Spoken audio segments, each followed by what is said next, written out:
From accountability to abolition, evolution is a good thing. The evolution from police accountability advocate to abolitionist is the only logical conclusion to come to for those who study the issues thoroughly.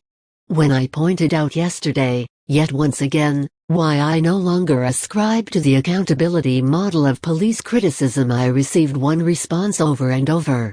Well, you used to be about accountability, so now you are a liar. Yeah, well, you used to be 7 double prime tall, but then you grew up. Change over time is part of our reality. It is a blessing that even though our lives are so relatively short, within them we are allowed to grow and evolve and strive to become something more than what we once were. That is what all the best people do. All of the worst people tend to remain frozen in the same mindset and beliefs they had when they walked out of their high school for the last time. The dumbest, cruelest and most hopeless people are those who set themselves in stone and refuse to adapt to new information and environments. That is the whole authoritarian mindset right there. This is the thing. It is the only thing, and it will always be the thing. I shall be obedient to my view of the thing from right here and now and judge everyone else against my own singular, narrow perception of the thing. That is not loyalty, that is lunacy. It is not consistency, it is conditioned reflex. It hurts my whole being that I even have to explain this to anybody. COPBLOCK itself isn't even a thing. It is a loose association bound by a few shared ideas and a website that feeds into social media. People come and go. How could it not change and evolve as that happens? This would be like expecting a football team to use the same plays as it did 20 years ago with all different players and staff. It is a foolish expectation which demands dormancy in a world where change is the norm. I was an abolitionist before I joined COPBLOCK. When I first started, I decided that maybe if I gave the accountability message a go, I could at least get people to see the things that were happening so that they would eventually themselves see why abolition was the only sound route. However, last fall I began to see that I was not pushing people towards abolition, but towards supporting the institution of policing. The two actually go hand in hand. Police will claim to be about police accountability. The biggest supporters of police will say they believe in accountability. But what happens when there is something to be accounted for is a litany of excuses, misdirection and outright lies. The majority of people who claim they are for police accountability actually are not. At all. The juror who decided to remain vigilant in his support for killer cop Michael Slager told the press that he could not convict in good conscience. He didn't believe Slager was innocent.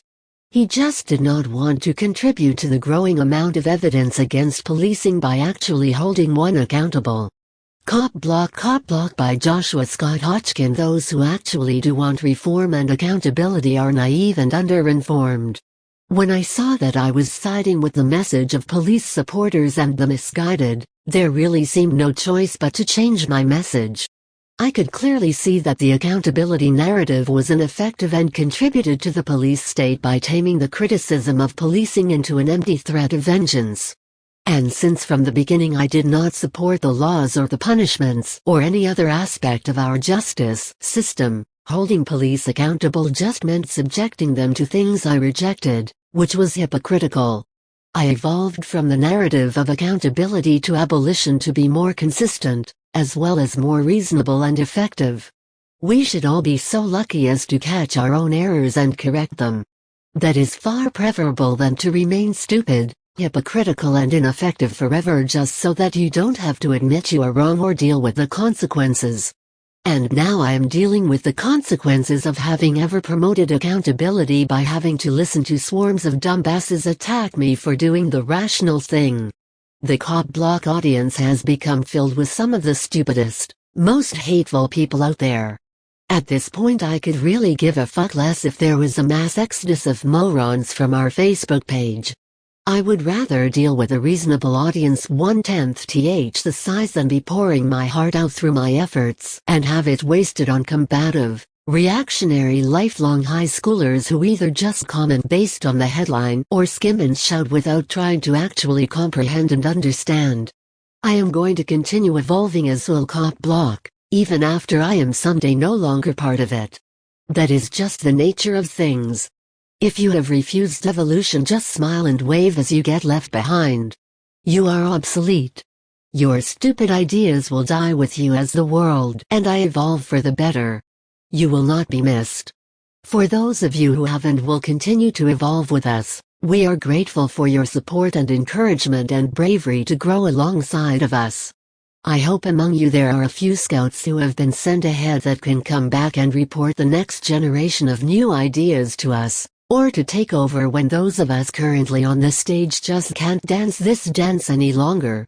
Accountability advocates are futile. Abolish the police supporters.